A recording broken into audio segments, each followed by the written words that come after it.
Hi everybody and welcome to Silence Resides and I'm your tarot card reader. आज हम लोग एक और टॉपिक पर जो कि काफ़ी एक basic part of our life होता है उस टॉपिक पर we are going to read. और आज का टॉपिक है कि आपके पर्सन की जो करंट फीलिंग्स है वो क्या है, बिकॉज कहीं ना कहीं on a personal level also sometimes you feel the urge to know कि वो पर्सन एक्चुअली सोच क्या रहा है, बिकॉज समटाइम्स उनके लाइफ में भी हो सकता है ऐसी बातें हों जो वो आपको नहीं बता पा रहे हैं, या फिर उनका टेम्परामेंट ऐसा है कि वो ज़्यादा शेयर नहीं करते। So you want to know कि उनके ट्रू फीलिंग्स आपको लेकर क्या है, करेंटली वो आपके बारे में, रिश्ते के बारे में क्या सोच रहे हैं। तो अभी हम देखेंगे कि करेंटली वो आपके और इस रिश्ते के बारे में कलेक्टिवली क्या सोच रहे हैं। ठीक है, बिकॉज होता है sometimes when we get into a true relationship, we get into with a true person, वो इंसान का भी खुद का एक लाइफ होता है, राइट। और वो हर time everybody is not really comfortable at first to speak their hearts out, so it's okay। हम लोग डिवाइन की तरफ से ये एक हम लोग को प्रोविज़न मिला है टैरो कार्ड्स के थ्रू कि हम गाइडेंस ले सकते हैं और हम पता कर सकते हैं कि हमारे पर्सन इस वक्त हमारे बारे में क्या सोच रहे हैं। ओके, और इस हिसाब से ही हम अपने रिश्ते में एक तो आशा हमें रखना चाहिए कि नहीं, ये बात हम समझ सकते हैं, है कि नहीं। और tarot cards I am shuffling. वे भी मैंने स्क्रीन पर 111 देखा है, तो I really get a vibe कि आपका जो कनेक्शन है वो काफ़ी सही ट्रैक पर चल रहा है। ओके, जैसा होना चाहिए, जैसा चलना चाहिए वैसा ही चल रहा है। ठीक है, आपको लग रहा होगा कि उतार चढ़ाव आ रहे हैं, लेकिन कैसे बोल रही हैं कि सही ट्रैक पर चल रहा है लेकिन नहीं, हमेशा जो हम लोग सोचते हैं यूनिवर्स वैसे काम नहीं करता है, right. So let's C.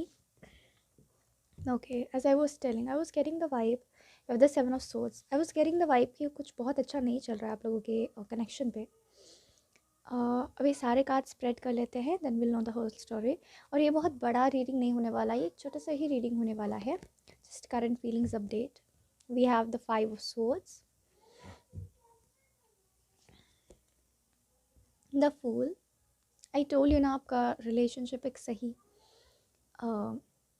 Path पर है। ठीक है, अगर आपको कहीं ना कहीं लग रहा है कि क्या मेरा रिलेशनशिप ख़त्म है, या फिर मेरे रिलेशनशिप में थर्ड पार्टी एनर्जी भी आप है, मेरे रिलेशनशिप में थर्ड पार्टी एनर्जी आ गई है, क्या मेरा रिलेशनशिप टूट जाएगा, तो नहीं, यूनिवर्स के कंट्रोल में है ये relationship. We have the king of wands and we have the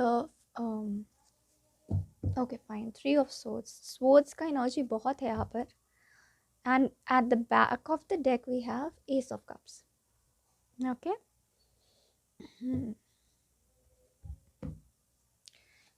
कुछ चैनल मैसेजेस भी शफल कर लेते हैं, सारे कार्ड्स आज स्प्रेड करके ही हम रीडिंग स्टार्ट करेंगे।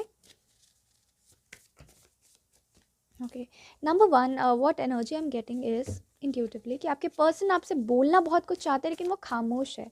ऐसी एनर्जी, ऐसी फीलिंग्स मुझको आ रही हैं। ठीक है, ऐसी मैसेजेस चैनल हो रहे हैं फॉर द कलेक्टिव। ये कलेक्टिव रीडिंग है, अगेन टाइमलेस है। ठीक है, टाइमलेस रीडिंग मतलब होता है कि जब भी आप इस रीडिंग के क्रॉस आएंगे, चाहे ये 1 साल पहले पब्लिश की गई हो या 2 साल पहले पब्लिश की गई हो, ये रीडिंग आपके लिए ज़रूर होगी। आप देख सकते हैं, ठीक है, वो आपकी सिचुएशन से ही रेजोनेट करती हुई होंगी। So the first message is my heart was locked and not open to let you in. Second message is abundance, you have done the work, abundance flows to you now. My life is falling apart, अभी बहुत रोना धोना हुआ है, तो आप, ओ God C, I said कि बहुत रोना धोना हुआ है, and the card says tears cleanse the soul, if you can see that. या रख दूँ? ओके, बहुत रोना धोना, बहुत emotional, and the 5th card is morning sex.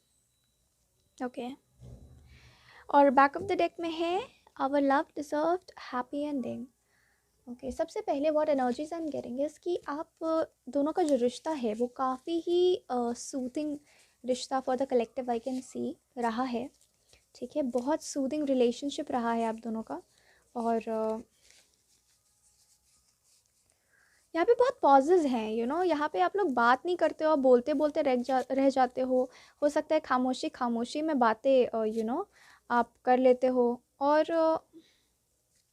यहाँ पे ना चीज़ें बहुत सीधी बहुत अच्छी, आपको पता है आपका कोई डिवाइन कनेक्शन है या फिर बहुत अच्छा कनेक्शन है या फिर बहुत सूदिंग कनेक्शन है या फिर बहुत ही साउंड कनेक्शन है, बहुत ही सोबर कनेक्शन है, लेकिन फिर भी आपको ऐसा लग रहा है ना कि क्यों मेरी लाइफ में अच्छा खासा स्टेबल लाइफ में जो है वो इतना उथल पुथल हो रहा है, क्यों हमारे बीच में डिफरेंसेस आ रहे हैं, क्यों ऐसा हो रहा है। ठीक है, तो करंटली आपके पर्सन, क्योंकि हम आपके पर्सन्स की फीलिंग को चेक करने के इंटेंशन से ये रीडिंग कर रहे हैं, तो डेफिनेटली आपके पर्सन की ही फीलिंग्स है।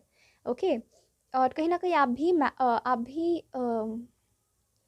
उनकी बातों से सहमत हो कि पता नहीं क्यों हमारे रिश्ते में ऐसी चीज़ें आ रही हैं। ठीक है, आई कैन सी एक बहुत खूबसूरत रिलेशनशिप और उसमें बहुत सारा टर्मोइल होना, उसमें बहुत सारी जैसे किसी ने जैसे as a told you third party की एनर्जी है। तो आप लोग दोनों जो हो ना, एक दूसरे को लेकर प्यार बहुत है, लेकिन आप लोग एक दूसरे को लेकर ओपन अप नहीं हो।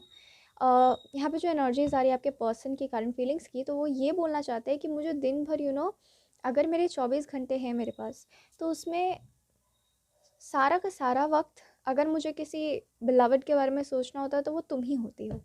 ठीक है, और यहाँ पर आई कैन सी कि आप शक करते हो, और ये बात उनको पता है, आप शक करते हो उन पर कि वो किसी और के साथ है, आप शक करते हो उनके ऊपर कि नहीं नहीं तुम मेरे साथ नहीं हो, तुम ना पक्का तुम ना किसी और लड़की के साथ हो, ये वो। तो बेसिकली आप ना बहुत इनसिक्योर हो इनको लेकर के। आपको लगता है कि हाँ हाँ तुम तो शायद उस लड़की के साथ होगे, तुम तो शायद इस लड़की के साथ होगे।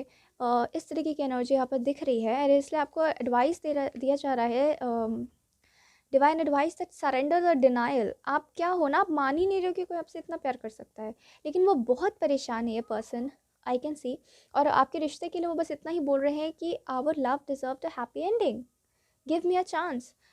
तो वो कह रहे हैं कि तुम जो हो ना मुझे चांस नहीं दे रही हो, तुम अपने ही बबल में फंसी हुई हो, तुम अपने ही तुम बस ये सोच रही हो, तुम कहानियाँ बना रही हो। बेसिकली ये पर्सन यही कह रहा है कि तुम कहानियाँ बना रही हो, तुम मेरे प्यार को नहीं देख रही हो।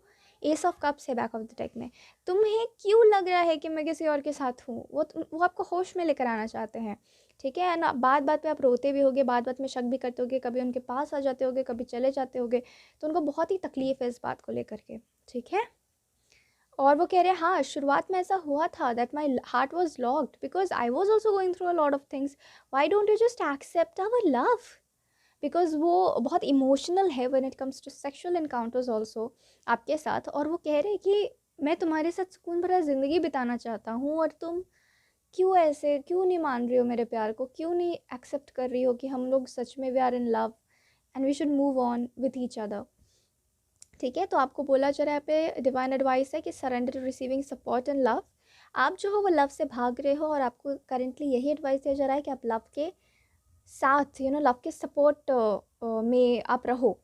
ठीक है, लव के सपोर्ट में रहो मतलब कि प्यार को अपना सहारा बनाओ, ना कि शक को अपना सहारा बनाओ, because this person is really genuine and this person is not seeing other people. हो सकता है कि कुछ ऐसे प्रोफेशन में हो जहाँ उन्हें दूसरी लड़कियों को देखना पड़ता है, मैनेजेरियल पोजीशन हो सकता है, एक्टिंग मॉडलिंग करियर में हो सकते हैं, तो उनको डेफिनेटली लड़कियों को देखना पड़ता है, उनको जज करना पड़ता है, लेकिन इसका मतलब ये नहीं है कि वो उनके दिल में कोई और आ गया तुरंत से। ये पर्सन अश्योर करना चाहते हैं कि ऐसा कुछ भी नहीं है। ठीक है, और ये आपके इंटीमेसी को लेकर बहुत ही ज़्यादा इमोशनल है, वो हर मोमेंट जो है फील करते हैं। ठीक है, और वो कह रहे हैं कि तुम ऐसा क्यों सोच रही हो जब तुम ऐसा कुछ फील ही नहीं हो रहा है, क्योंकि ऐसा कुछ है ही नहीं। ठीक है, लेकिन हाँ this person is really patient with you and आपको बोला जा रहा है सरेंडर टू डिवाइन टाइमिंग। एक वक्त आएगा जब आपको सब समझ में आएगा और सब ठीक हो जाएगा। So this was your kind feelings update, और आई होप कि आप पॉजिटिव रहे and God bless you. Thank you very much for watching and kindly subscribe the channel to get more videos like this. Thank you.